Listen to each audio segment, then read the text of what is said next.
एक सुहानी नाम की लड़की होती है जिसकी उम्र 22 साल के करीब थी। आज सुहानी एक ऐसे आदमी के साथ संबंध बनाने वाली थी जिसकी उम्र 60 साल थी। ये उस 60 साल के बूढ़े आदमी को लेकर नज़दीकी एक लग्जरी होटल में पहुंच जाती है और ये दोनों एक रूम लेते हैं। रूम लेने के बाद उस रूम में चले जाते हैं और जाकर के वहीं पर बैठ जाते हैं। फिर 10-15 मिनट तक बातचीत करते हैं, लेकिन सुहानी सोच रही थी कि यह बूढ़ा आदमी मेरे साथ क्या करेगा। इसका तो 2 मिनट के अंदर ही इसका काम खत्म हो जाएगा। फिर सुहानी अपने कपड़े उतारती है और वस्त्रहीन हो जाती है और फिर उस बूढ़े आदमी से भी कहती है कि तुम भी अपने कपड़े उतारो।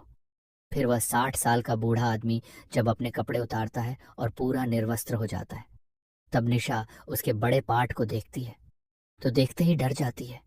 उसके पैरों तले जमीन खिसक जाती है और ये सोचने लगती है कि इसका तो इतना बड़ा है, इसको तो मैं झेल ही नहीं पाऊंगी। इसमें घोड़े जैसी ताकत होगी।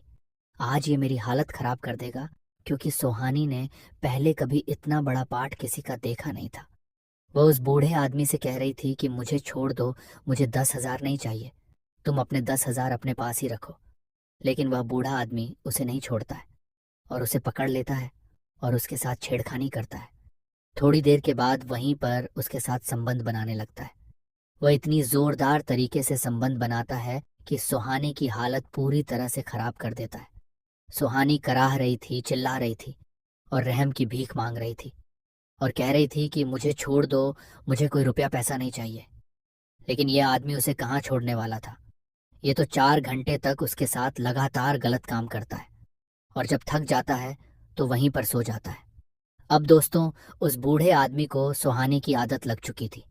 सुहानी को 10,000 का 40,000 भी देने के लिए तैयार था और सुहानी को लग्जरी होटल में बुलाया करता था और इसके साथ संबंध बनाया करता था।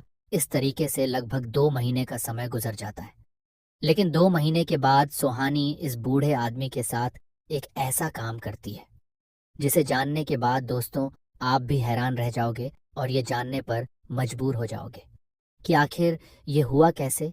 इसलिए इस कहानी में आप बने रहो, क्योंकि इस कहानी से आपको एक बहुत बड़ी सीख मिलने वाली है। लेकिन उससे पहले मेरी आपसे विनती है, अगर अभी तक आपने चैनल को सब्सक्राइब नहीं किया है तो कर लीजिएगा और वीडियो को लाइक कर दीजिए। चलिए अब कहानी को आगे बढ़ाते हैं। दरअसल मित्रों, ये सच्ची कहानी राजस्थान के जयपुर शहर की है। जयपुर शहर के अंतर्गत एक जगह पड़ती है, नंदा मजहरिया। और इसी नंदा मजहरिया के अंतर्गत एक 60 साल का बूढ़ा आदमी रहता था जिसका नाम मोहित यादव था। मोहित यादव के 5 बेटे थे। पांचों ने अपनी पढ़ाई लिखाई पूरी कर ली थी। उनकी शादी हो चुकी थी और अपनी अपनी बीवी और बच्चों के साथ दूसरे स्थानों पर सेटल हो चुके थे। अब मोहित यादव घर पर अकेला रहता था, लेकिन इसके पास पैसे की कोई कमी नहीं थी। इसकी अलग पहचान थी क्योंकि इसके कपड़ों की बड़ी बड़ी कंपनियां थीं और यह बहुत अमीर आदमी था। काफी दूर दूर तक इसकी पहचान थी, काफी बड़े बड़े लोग इसको जानते थे। ये जब भी अपने घर से बाहर घूमने के लिए निकलता था तो गले में कई हीरो की चैन डाल लेता था, उंगलियों में डायमंड की अंगूठी डालकर निकलता था। तो जो औरतें होती हैं और उससे कम उम्र की खूबसूरत लड़कियां होती थीं, उसको देखा करती थी। मोहित यादव घर में अकेला रहता था। घर उसको काट खाने को दौड़ता था।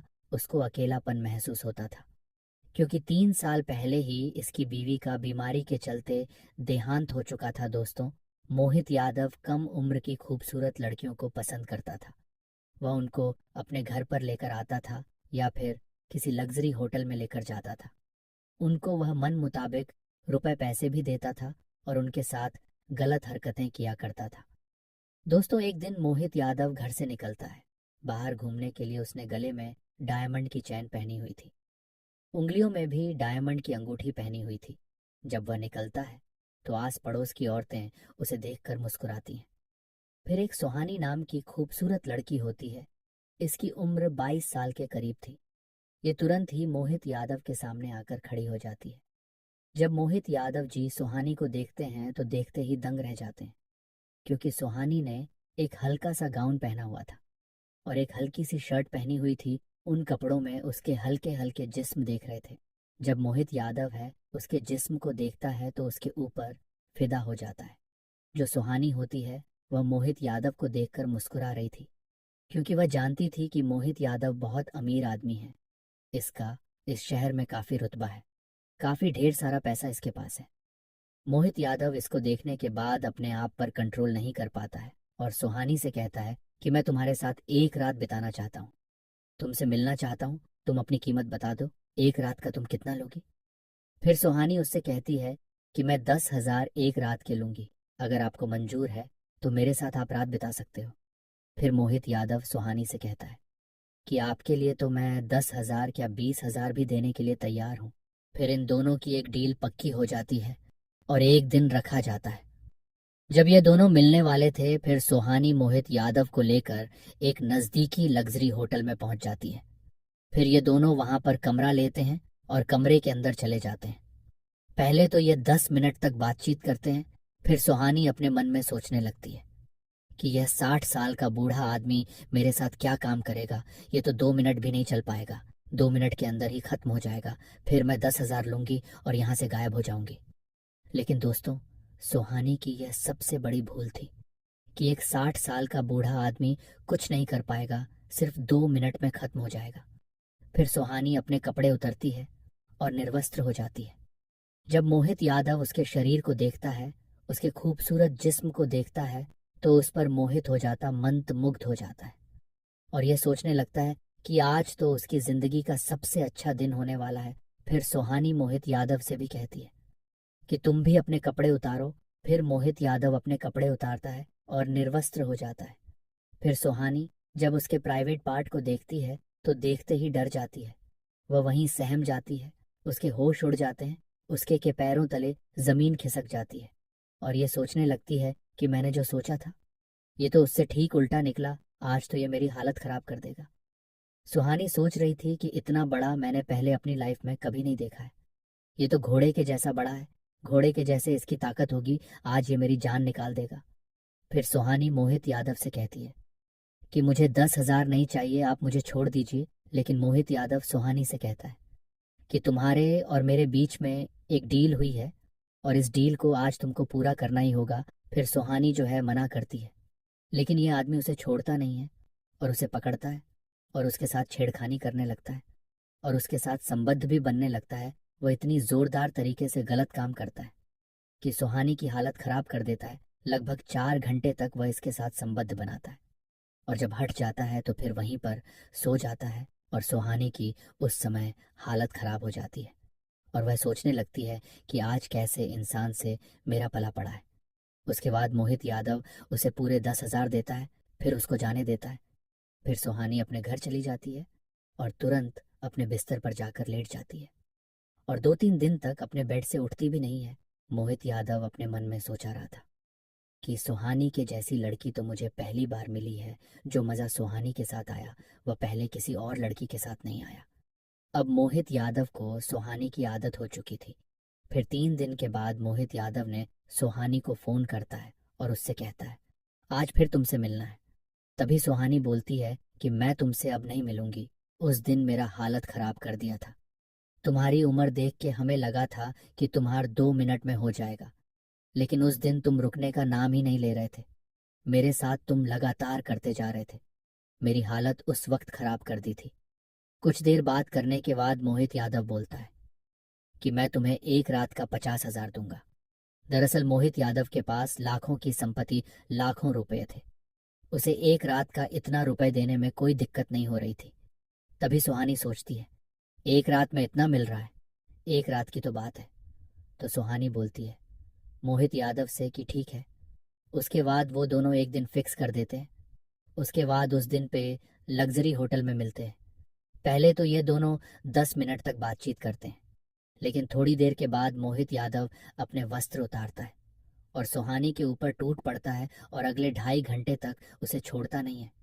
2.5 घंटे के बाद जब वह थक जाता है तो फिर सुहानी को छोड़ता है और उसे 50,000 रुपए देता है और कहता है कि ठीक है, तुम अपने घर चली जाओ, लेकिन जब जब मैं तुम्हें बुलाऊंगा तब तब मेरे पास आना पड़ेगा और जितने पैसे तुम बोलोगी उतने पैसे मैं तुम्हें देने को तैयार हूँ। फिर सुहानी उसकी बात मान जाती है और कहती हैं कि चलो ठीक है, लेकिन अगली बार तुम्हें और पैसे बढ़ाने पड़ेंगे। अच्छा, इस बात को मोहित यादव मान जाता है। मोहित यादव सुहानी को दूसरे तीसरे दिन लग्जरी होटल में बुलाया करता था और इसके साथ गलत काम किया करता था। सुहानी को भी अब पैसे की आदत हो चुकी थी, क्योंकि पैसे से वह बहुत ज्यादा प्यार करती थी। दोस्तों, इस तरीके से लगभग 4 महीने का समय गुजर जाता है। अब सुहानी के मन में पैसों लालच पैदा हो चुका था। वह अपने दिमाग में एक खतरनाक योजना बनाने लगी थी। एक दिन मोहित यादव सुहानी को फोन करता है और उससे कहता है कि मैं आपके साथ रात बिताना चाहता हूँ, तुम अपने पैसे बता दो। फिर सुहानी पैसे बताती है और उसे कहती है कि अब की बार लग्जरी होटल में बुक करूंगी, जहां पर मैं तुमको बुला लूंगा, तुमको वहां पर आना पड़ेगा। फिर मोहित यादव मान जाता है और उससे कहता है कि ठीक है।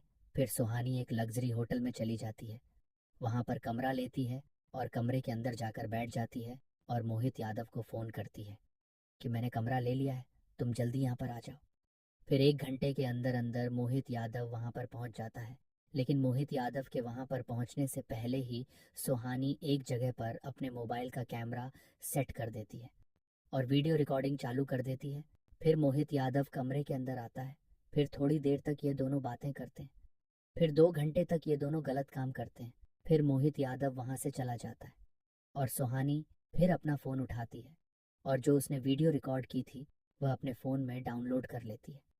फिर 2 दिन के बाद सुहानी मोहित यादव के मैसेंजर पर वीडियो भेज देती है।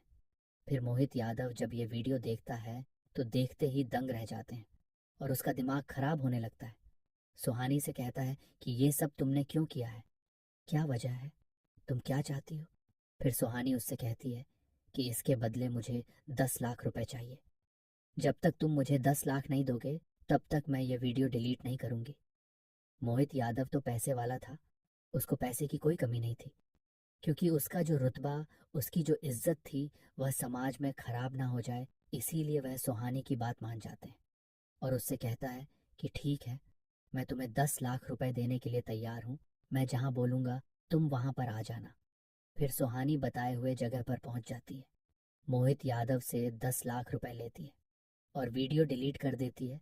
फिर मोहित यादव वहाँ से चला जाता है, सुहानी भी वहाँ से चली जाती है और जयपुर से प्रयागराज की एक जगह आकर रहने लगती है। दोस्तों, मोहित यादव की काफ़ी जान पहचान थी। काफ़ी बड़े बड़े लोग उसे जानते थे। नज़दीकी के ही पुलिस स्टेशन में उसकी इंस्पेक्टर से भी पहचान थी। वह उस थानेदार के पास जाता है, पुलिस स्टेशन पहुंचता है और वहां पर थानेदार को वह वीडियो दिखाता है और उससे कहता है कि इस लड़की को तुरंत गिरफ्तार किया जाए। इस लड़की ने मेरे जैसे बड़े बड़े लोगों को लूटा है, उनके साथ फ्रॉड किया। फिर वह जो थानेदार जो है, मोहित यादव के कहने पर इस लड़की के ऊपर केस दर्ज कर लेता है। इस केस की छानबीन शुरू कर देता है। उस लड़की का फ़ोन नंबर ट्रेस पर लगा दिया जाता है। कभी ना कभी तो वह नंबर ऑन होगा और उस लड़की की वास्तविक जगह मिलेगी। अब दोस्तों, लगभग 6 महीने का समय गुजर जाता है। पुलिस को 6 महीने के बाद एक लिंक मिलती है, एक ऐसा सस्पेंस मिलता है। उस लड़की का फ़ोन नंबर ऑन होता है। फ़ोन नंबर ऑन होते ही तुरंत पुलिस को खबर मिल जाती है। उस लड़की की जो है लोकेशन पुलिस ट्रेस कर लेती है। जगह ट्रेस करने के बाद पुलिस की एक टीम प्रयागराज की उस जगह पर पहुंचती है जहां पर यह सुहानी नाम की लड़की रह रही थी और तुरंत ही उसको अरेस्ट कर लिया जाता है। अरेस्ट करके उसको थाने लेकर आया जाता है। पुलिस पहले तो उससे पूछताछ करती है, लेकिन शुरुआत में तो सुहानी कुछ बताती नहीं है। लेकिन लेडी इंस्पेक्टर जब डंडे का सहारा लेती है तो वह टूट जाती है और पूरी सच्ची कहानी बता देती है। सुहानी कहती है कि मैंने मोहित यादव जैसे बड़े बड़े लोगों को लूटा है, लेकिन मैंने उनके साथ रातें भी गुजरी हैं, इसीलिए उनके साथ मैंने फ्रॉड भी किया है। मुझे पैसा कमाने का लालच था, मुझे पैसा चाहिए था, इसीलिए मैंने इस तरह का काम किया। जब पुलिस उसकी यह बात सुनती है तो उनके होश उड़ जाते हैं और इसके बारे में जब उसे लोगों को पता लगता है तो लोग ये सोचने पर मजबूर हो जाते हैं कि एक 22 साल की लड़की बड़े बड़े अमीर लोगों को किस तरह से फंसाती है। अब दोस्तों, उस लड़की को कोर्ट में जज के सामने पेश किया जाता है। कोर्ट में वहां से उसे दोषी ठहराया जाता है और उसको जेल भेज दिया जाता है। इसीलिए दोस्तों, इस कहानी को सुनाने का हमारा मकसद आप लोगों को परेशान करना या दिल दुखाना नहीं था और ना ही आपकी भावनाओं को ठेस पहुंचना था। दोस्तों, ये कहानी केवल शिक्षा के उद्देश्य से बनाई गई है। मेरा उद्देश्य किसी का दिल दुखाना नहीं है, बल्कि समाज में जागरूकता और समझ बढ़ाना है, ताकि भविष्य में ऐसी घटनाएं ना हो। हम सभी को एक दूसरे का सम्मान करना चाहिए और गलत कार्यों के परिणामों से सीखना चाहिए। इस कहानी के माध्यम से मैं केवल यह दिखाना चाहता हूँ कि हमें समाज में शांति और सद्भाव बनाए रखने के लिए अपने व्यवहार और सोच को सुधारने की आवश्यकता है। जय हिंद, जय भारत।